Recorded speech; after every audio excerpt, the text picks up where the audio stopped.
So, Prathamesh, let's start. I want to get your view on you are here today, right? There must be a reason you are here. There must be a story behind your journey to this point. So, tell me a little bit about that. So since my both of parents have been working in public sector and I have seen them working in this sector very closely, and I see sense of uh, completion in their work and sense of pride in what they do, and that is where sir my inspiration came from. And my father himself was preparing for exams, and then even when I was working in social sectors, like I was a part of a constitution club or other clubs. And while doing this social work, I found that I find my happiness over here. So that is why, sir, I am pursuing this exam. And in terms of, sir, particularly UPSC, this was my third attempt. In my previous two attempts, I was not good with CSAT as I did not had a background of mathematics. And then I worked on it, and here I am, sir. This is my first mains and first interview. Okay, so you mentioned the public sector and you said that this is where you find happiness. Yes, sir. So I noticed that you said that you get a sense of pride. Yes. What is it about public sector and public service, especially, that gives you happiness? What qualities of this work gives you that happiness? This job is giving power or opportunity rather than power, opportunity to serve people and to serve uh, with your power to every nook and corner. And that is what something drives me towards it. And the qualities like having uh, opportunity to work in any kind of sector, like any kind of field, that is something which attracts me towards it. So, Okay. Do you know what are the qualities of a good civil servant? yes, sir. Uh, s- Sir, there must be very subjective qualities as per some person, but for me, it is honesty, having good leadership quality, having integrity in your work, and sir, I feel having perseverance in whatever work you are doing it, and not getting uh, worried about the difficult consequences overall. This, sir. Yeah. Okay. And do you think you fit the bill? Sir, in some qualities, I do feel I have matched the some of the qualities, but there are some things which I need to work on, and if I work quietly well, then I think I'll be fit in this services, sir. What are those things that you need to work on? Sir, first is, sir, my prioritizing the things. I am not able to prioritize thing on the proper way. Like sometimes I give too much of time to some things that thing need to I need to work on.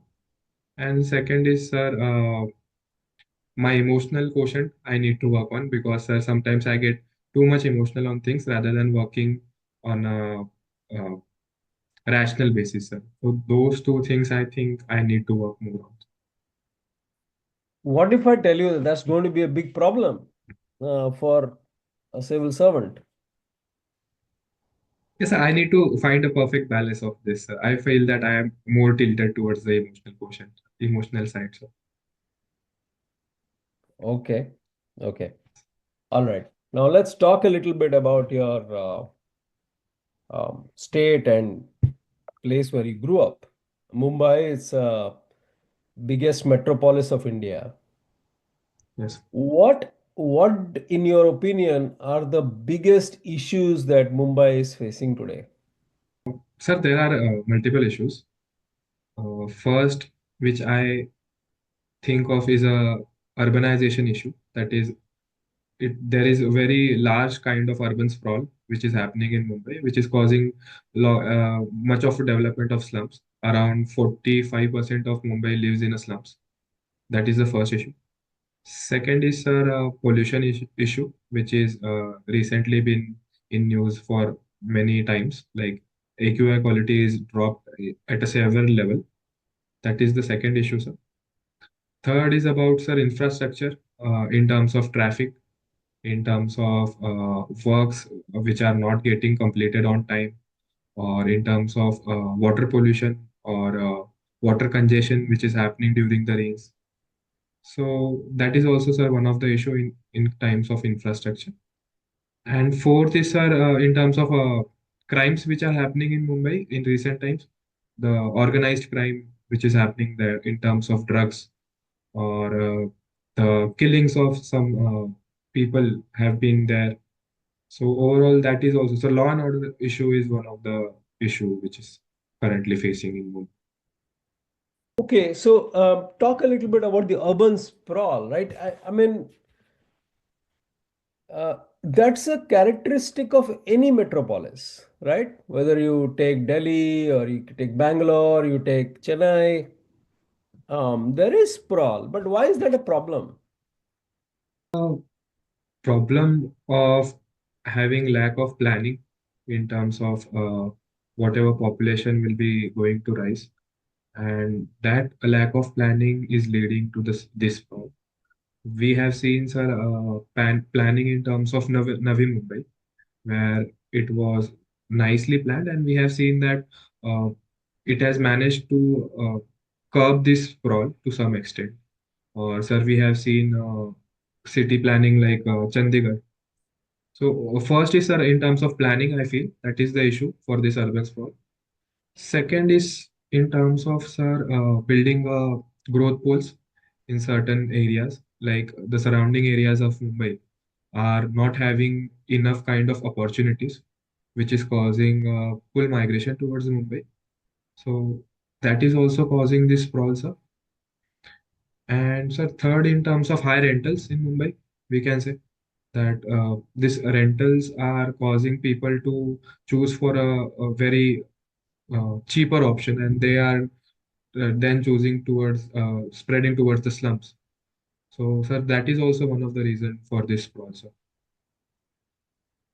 So this, but do you agree that sprawl itself is not the problem? Because of sprawls, other things people face some difficulties. I did not hear Yes, sir. that in your answer. Like, what difficulties do people face because of urban sprawl? One thing I think you know mentioned, which is the rentals going up. Yes, so um, that's an impact on my pocket directly. What else No. are the people facing because of this sprawl? Sir, we can say the living standards are dropped due to sprawls.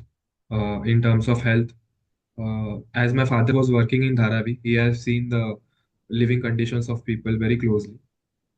That they are not having proper sanitation, very less bathrooms are there. In terms of water, sir, water is not sufficiently, like they are, it is not 24 by 7. So that is one of the problem in terms of sprawl.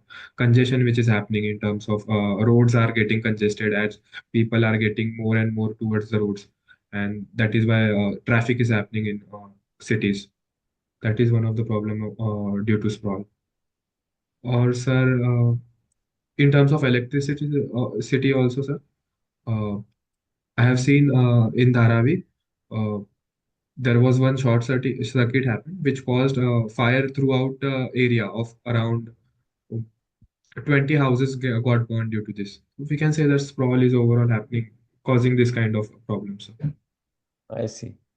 So, so you gave one example of Navi Mumbai. What else can be done in Mumbai right now? Like, yeah, we did Navi Mumbai, but is there a space for another Navi Mumbai, or should we do other things? What is your way forward for the sprawl issue?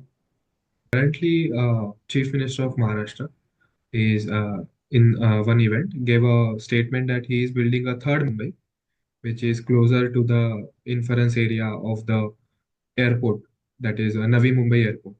So third Mumbai is getting built, sir, to decongest the city. And in terms of Mumbai, what we can do is we can have a more better public transport system, which can reduce the traffic. Second is in terms of cities, sir, we can have a high-rise buildings so that more vertical buildings we can build rather than building a horizontal slums. We can build a vertical building so that this congestion can reduced. And yes, sir. So overall, we can have a growth poles in surrounding areas of Mumbai so that these people can decongest from the city, sir.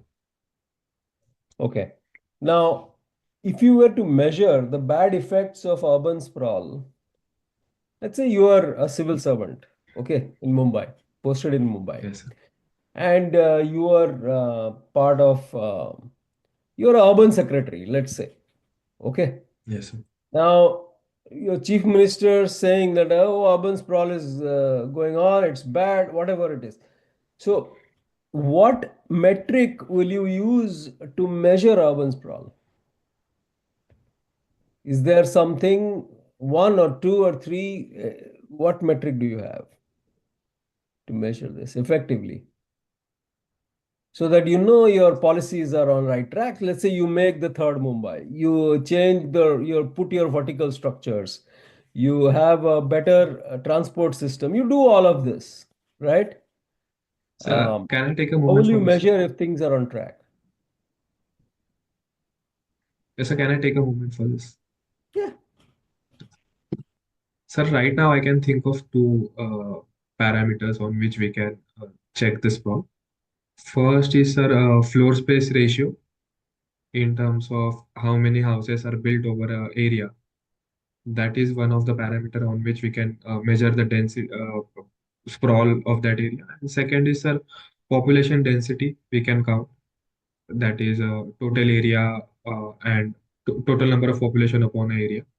That can also be one of the measurement to measure the overall sprawl which is over the area, sir. Yeah.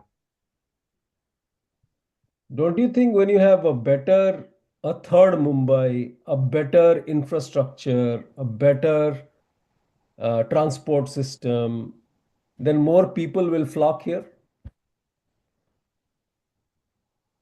In the third Mumbai, sir.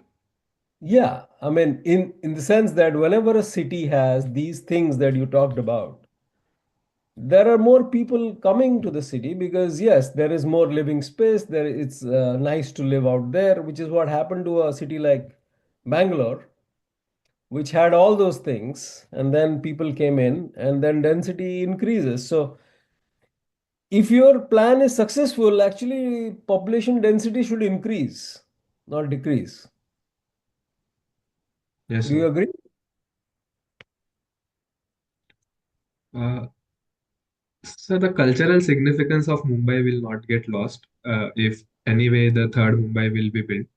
So the population will going to get increased in the third Mumbai, that is for sure. And density will also increase, that is for sure. But if we have planned the city accordingly, then I think, sir, it's sprawl is, sir, a going on phenomena. It will not stop. But the planning in terms of managing this sprawl, that is something which needs to be done. And then, sir, that Mumbai will still be a hub, and not all the major MNCs or everything will not go towards it. It will just decongest the city. And in terms of residentials, third Mumbai can be uh, new phenomenon, sir. Yeah. Yes. Okay. Okay. Now let's talk about the other problem that you talked about is drugs, Yes, sir. right? How much of what kind of drugs have you deep dived into this? Like what kind of drugs are in the market today? And is it the same thing that we used to get 10 years back, or is this something new? I have not read much on it, but I have read about the findings or seizures which have happened at the Mumbai port. For example, sir, at Adani port there was some uh, MDMs and charas was found, or this kind of things have been found. But sir, I have not much aware about the types of drugs, sir, as per sir. So, would you be able to provide some details of what is this drug problem in Mumbai? Sir, I have to read more on this, sir. I have not Okay, covered this fully. okay. Now, in terms of income inequality, Mumbai also tops the list, right? Because the super rich live here, the super poor live here, and it is in that way it is considered as a mirror to India, and India has a significant inequality problem. Well, let me ask you this: do you think India has a significant inequality issue right now, or is it just overestimation by some people? Sir, in my opinion, inequality is something which has been there for past, like not from the very beginning of our British era. So we cannot say that inequality has risen in India. But in terms of this gap, that is poverty and richness, that thing, I mean, sir, poor will still be there, and we have to work upon that. But we cannot say that inequality in terms of it is rising. Like, for example, sir, Gini coefficient in India was some 0.74%, 74, and now it has come to 0.35 in recent reports. So it is not rising, rather it is coming down. Uh, but sir, in terms of inequality, I think it has been always been there. We just need to give a proper support to the poor to get them towards the richer side. Yes, sir, So that when is what I we feel. talk about equality or inequality, do we only consider the economic factors, or are there other factors here that can be considered? Yes, sir, other factors can also be considered in terms of education or in terms of health, sir. Poor are facing much expanse of this out of pocket expenditure, which is called in health sector. Or in terms of education, the poor areas or tribal areas are not getting that education properly.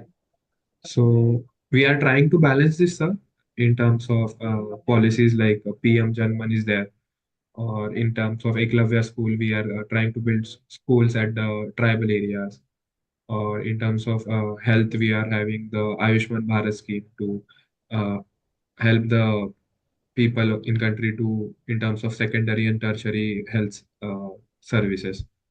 So we are trying to overall reduce this inequality. So in terms of poverty, also the multidimensional poverty has also been decreased. 25 crore people came out of the poverty line. So this showcases that our government is working towards it. Okay, and what is multidimensional? What do you mean by multidimensional poverty? Sir, it is one of the major to measure poverty. One is head count ratio, in which we count only the people below poverty line. But in multidimensional poverty, sir, we try to include three dimensions in terms of health, education, and standard of living. So overall, sir, they are given in a parameter, and they are measured in a certain weightage, so that we can come towards the conclusion about the poverty, sir. Is there anything you want to say about gender-based inequality? Sir, yes, sir, it is surely a major concern in our country. In terms of social, sir, there are sectors where women are not included in terms of employment. We have seen that uh, labor force participation rate of male is around 85%, but in terms of female, it is only around 40%. And in terms of education also, sir, the higher school gross enrollment ratio is higher in terms of male, but in terms of female, it is not there. The gender wage gap index is also there, sir, where female are paid 37% less than the male counterpart. So overall, And sir, gender equality. how about race-based inequality? Do we have that in India? I feel it has been reduced in certain extent, but there are some pockets where we have seen this ethnicity clashes. In terms of Okay. Manipur, we have seen it. So we will have to work on this. Okay. And what do you mean by inclusive growth? Sir, inclusive growth refers to providing the growth factor, that is providing the sprawl of growth towards every sector, that is in terms of education, health, or employment. So having this holistic growth of an individual or a people, we can say it as a inclusive growth. Sorry, sir, I'm not able to Inclu- recall a proper definition. Including all sectors or including all kinds of people? Which one is it?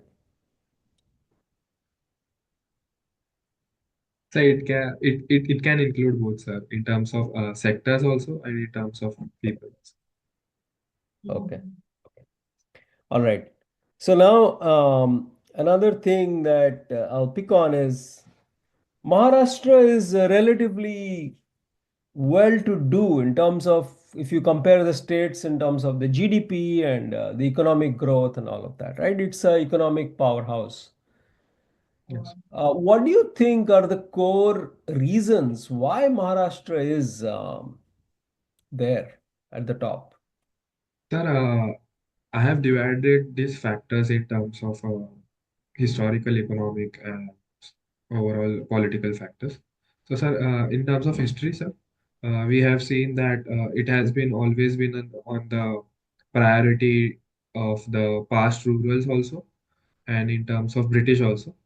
They have developed Maharashtra as their major hub, that is Bombay State, Bombay Presidency they had, and it was one of the major presidency in terms of revenue generation because it was a port closest to the British influence.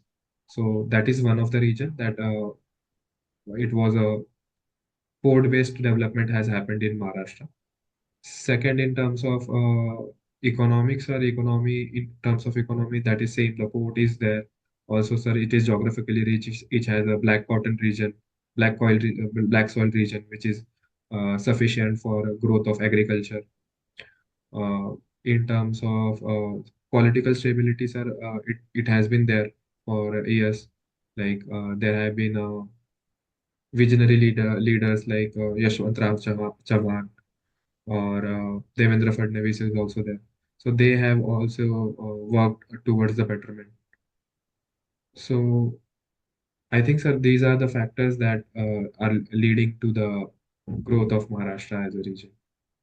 Okay. Now, in terms of the coming decades, um, do you think Maharashtra is well poised to continue this, or do you think it's not doing certain things right?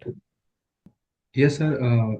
Recently, the Maharashtra Chief Minister have given a statement that it will reach $1 trillion dollar economy by 2028, and it is poised to get that goal. But it needs to work on certain things in terms of, sir, polity. I think it is unstable conditions currently are happening in terms of regional politics. Uh, that is the first issue which needs to be fight. Second is in terms of economics, agriculture is facing major setback in Maharashtra. In terms of sugarcane industries are not working up to that one. Or sir, agriculture is having only 11% of share in GDP, and roughly 56 to 60% people are involved in employment of agriculture. So that needs to be something which we need to work on. And also, sir, manufacturing sector is only producing 30% of the GDP. I think that can also be worked upon to improve overall state of economy. And in terms of social sectors, schemes like Ladki Bahin Yojana or schemes like Shetkari Samman Nidhi, they are helping.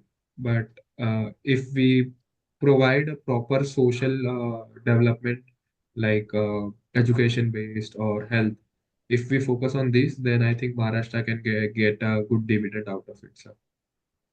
So you mentioned this by sector, agriculture, industries, and services. It is same across India also. 18, 19% agriculture, 27, 28% industry, and rest services, right? Um, a lot of people think India has missed the bus for manufacturing. Is this true? Yes, sir, I believe to some extent it is true. Why do you believe that's true?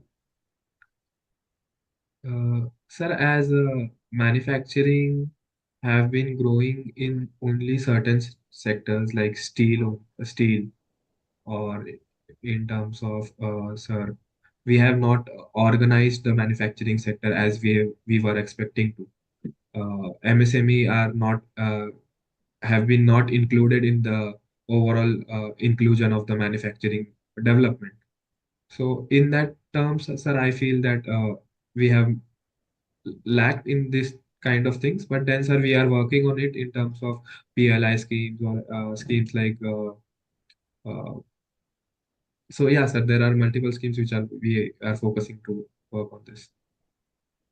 Detractors of PLI scheme say that the moment the scheme is out, the companies will go out of India. So it's like a bribe to keep the company operating in India. Is that true? Is that really doing that, or are there some benefits to that? Can you speak about it?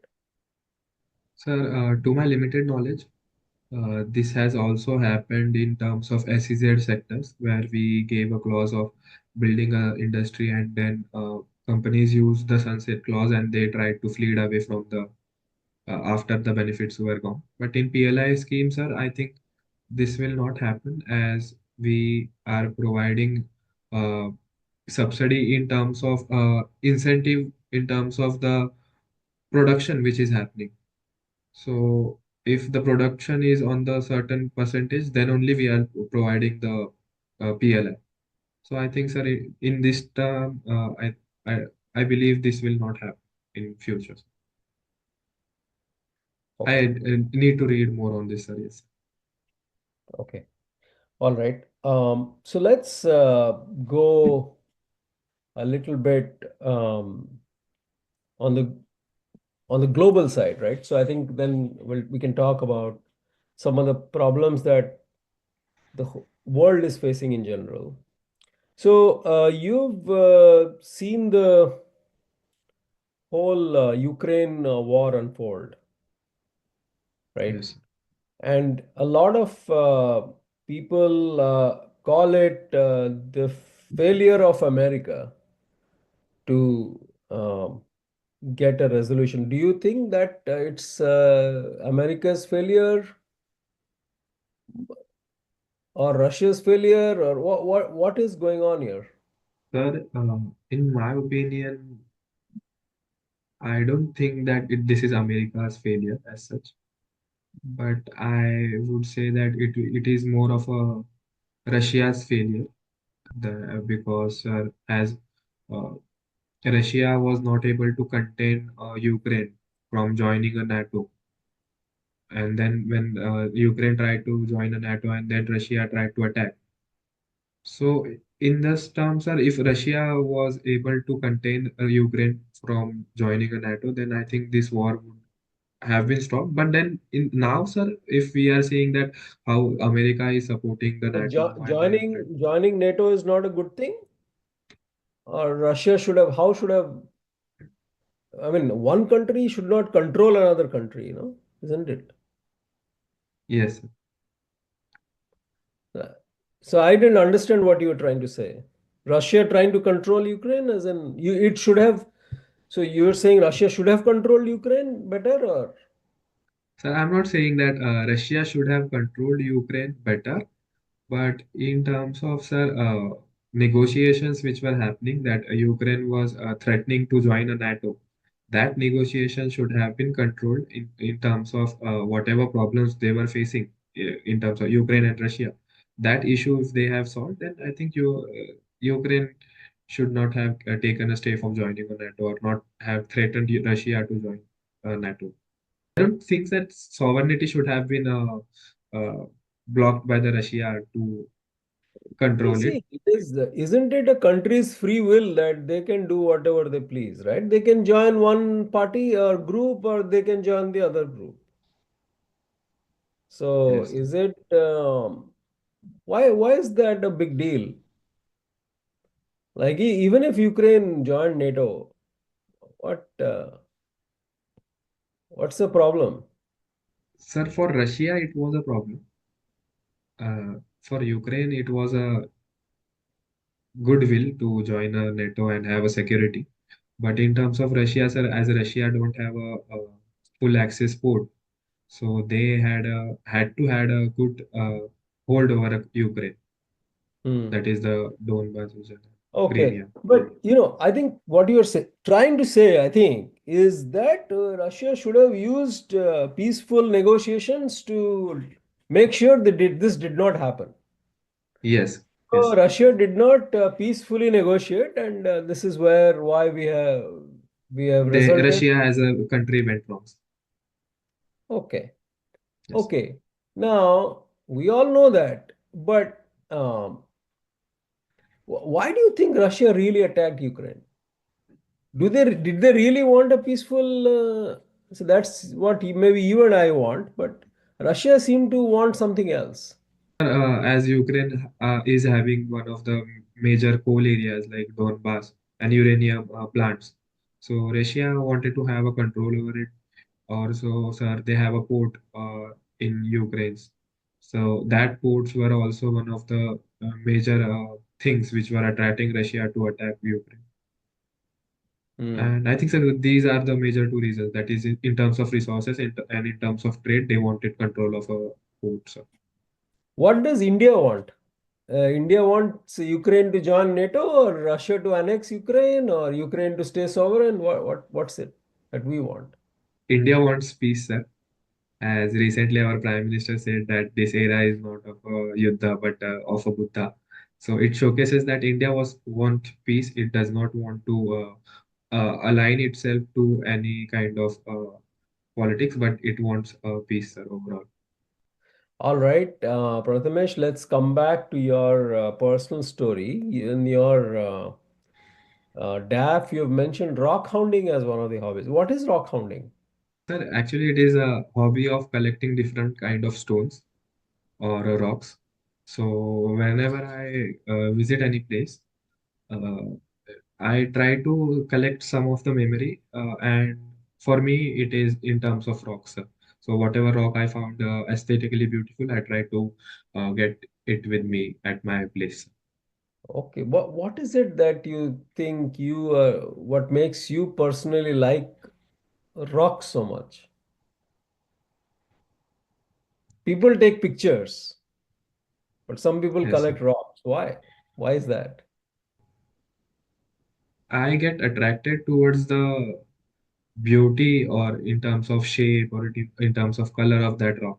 And whenever I see it, I like I've not thought much on it, but yes, sir, I overall get attracted towards that stone. And whenever I see that stone, I get a flashback of overall. It is like a picture for me only, sir.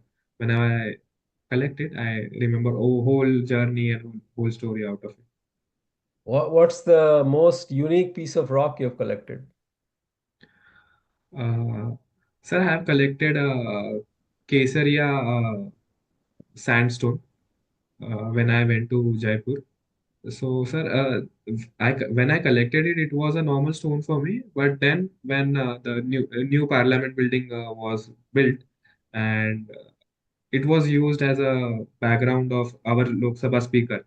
So then that's when I understood that this is very unique rock which I have collected. Okay. Yes. All right, Prathamesh, let's close here.